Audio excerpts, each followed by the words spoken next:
काम करने योग्य हो गए, फिर भी आपने गृहस्थी का सारा बोझा अपने सिर पे रखा है। वो तो तुलसीदास जी थे जो एक बात में सब छोड़ के भगवान के हो गए। आप तो 100 बात सुन के भी भगवान के नहीं होते। घमंड करते हैं और अपने से श्रेष्ठ किसी को नहीं समझते। आपको लगता मैं ही, बुराई बुराई छोड़ दो सबकी और अच्छाई अच्छाई ग्रहण कर लो सबकी। धर्म संस्थापनार्थाय संभवामि युगे युगे। सीख लो उस गधे से, वो बोझा उठाता है मालिक का। और तुम भी, तुम्हारे बेटे बड़े बड़े हो गए, बेटा काम करने योग्य हो गए, फिर भी आपने गृहस्थी का सारा बोझा अपने सिर पे रखा है। अब तो निकाल के गठरिया बाहर फेंको, बच्चों को सौंपो और अपने चित्त में भगवान का ध्यान करो। अब तो सही हो जाओ कि बुढ़ापे में भी ढोए जा रहे हो। यदि तुम बुढ़ापे में भी बोझा ही ढो रहे हो तो उस गधे में और तुम में अंतर क्या है? आप भी तो गधों की तरह ढो ही रहे हैं। लातें खा रहे हैं परिवार में, बातें सुन रहे हैं परिवार की, फिर भी एक संत जी थे, वो जा रहे थे तो द्वार पर ना एक पति पत्नी का झगड़ा चल रहा था। पत्नी पति को डांट रही थी, दुष्ट कहीं का, जाता भी नहीं है, पड़ा रहता है।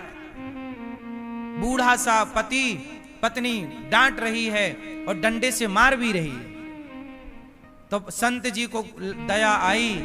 संत जी ने कहा, देख भैया, अब तो तेरी पत्नी भी तुझे घर से निकाल रही है, आजा हमारी मंडली में, अब राम राम जपना, साधु बन जा।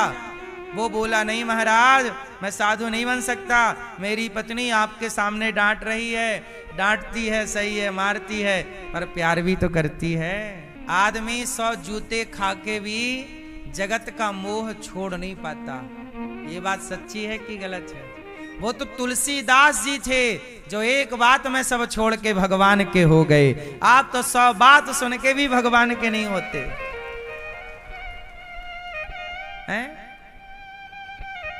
आप 100 बातें सुन के भी वैराग्य नहीं लाते। जगत का इतना अटैचमेंट है, आपको पकड़ रखा है।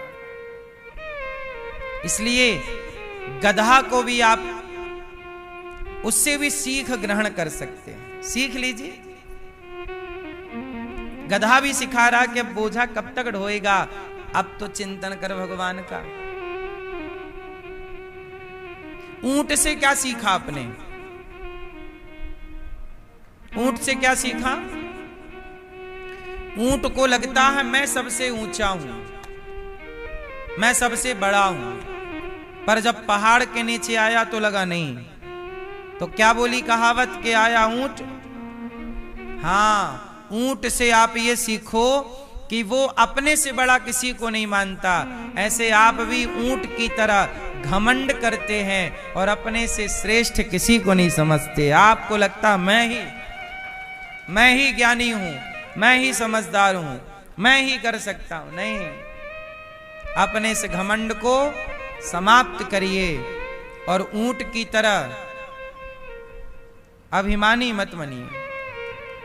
ऊंट अभिमान का प्रतीक है, इसलिए हम सबसे सीख सकते हैं। गुलाब से क्या सीखा आप लोगों ने? जैसे गुलाब सैकड़ों कांटों के बीच में रहता है, लेकिन फिर भी वो महकना नहीं छोड़ता। कितने भी बड़े दुष्टों के बीच में रहो, कितने भी कुसंग में रहो, पर अपनी अच्छाई उन दुष्टों के बीच में भी ना छोड़ो। यदि कांटे चुभना नहीं छोड़ते तो गुलाब भी महकना कहां छोड़ता है? तो ये सीख है या नहीं? सीखने वाला सबसे कांटा भी हमें सिखाता है। इसलिए कहता हूं, अपने जीवन में सीखते रहना, सीख जरूरी है। हम लोग हर वस्तु से, हर व्यक्ति से सीखते हैं, इसलिए हर वस्तु गुरु है और हर व्यक्ति गुरु है। दत्तात्रेय जी ने 24 गुरु बनाए। हम कहते हैं हर व्यक्ति से सीख लो। हर व्यक्ति में अच्छाई और बुराई होती है, हर वस्तु में अच्छाई और, तो बुराई बुराई छोड़ दो सबकी और अच्छाई अच्छाई ग्रहण कर लो सबकी। जैसे मधुमक्खी, मधुमक्खी हजारों पुष्प पे जाकर बैठती है। किस पे बैठती है? हजारों फूल पर, हजारों पुष्पों पर जाकर बैठती है और सबसे एक ही चीज ग्रहण करती है। क्या क्या? शहद, अच्छाई, मिठास, पराग।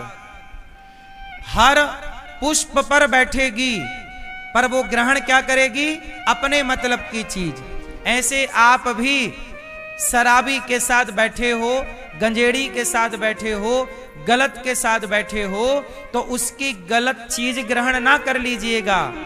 जैसे मधुमक्खी किसी भी पुष्प पर बैठेगी वो रस ही ग्रहण करेगी, ऐसे आप भी किसी भी व्यक्ति के संग रहो, उसकी सिर्फ अच्छाई ग्रहण कीजिएगा, उसकी बुराई ग्रहण, क्योंकि बुराई भी होगी उस व्यक्ति में और अच्छाई भी उस व्यक्ति में है। अब आपको मधुमक्खी बनना है। और एक और मक्खी होती है, ये जो भिन भिना रही है, उड़ रही है, ये भी मक्खी है, लेकिन ये पुष्प पर नहीं बैठती, ये जाकर के घाव में बैठती है। आपके शरीर में कहीं भी घाव होगा, ये तुरंत जाके वहीं बैठेगी। बोलो हाँ कि ना? हाँ। ये मक्खी अच्छाई ग्रहण नहीं करती, ये बुराई ग्रहण करती है। इसलिए इस मक्खी का पालन नहीं होता, पर मधुमक्खी का पालन होता है, क्योंकि वो अच्छाई को ग्रहण करती है। इसलिए मधुमक्खी के द्वारा इकट्ठी की गई शहद भगवान को चढ़ती है। इसलिए आपसे मेरी विनती है कि आप अच्छाई को, भावग्राही जनार्दन, भगवान भाव को ग्रहण करते हैं। दत्तात्रेय जी 24 गुरु बनाए, यज्ञ भगवान, ऋषभ देव जी, पृथु भगवान, मत्स्य भगवान, सब अवतार लेकर कच्छप भगवान पृथ्वी को धारण करते हैं, मंदराचल पर्वत को धारण करते हैं। धन्वंतरी भगवान अमृत लेकर, मोहिनी भगवान देवता और दैत्यों के बीच में अमृत का बंटवारा, नरसिंह भगवान, वामन भगवान, परशुराम जी, व्यास जी, राम जी, बलराम जी, कृष्ण अवतार, बुद्ध अवतार, हरि अवतार, हंस, कल्कि, भगवान के 24 अवतार हैं। और हर अवतार क्यों हुआ? धर्म के लिए। धर्म संस्थापनार्थाय संभवामि युगे युगे। धर्म की जब जब हो या धर्म की हानि, बाढ़हि असुर अधम अभिमानी, तब तब धरि प्रभु विविध शरीरा। भगवान धरती पर अवतार क्यों धारण करते हैं? धर्म की स्थापना के लिए।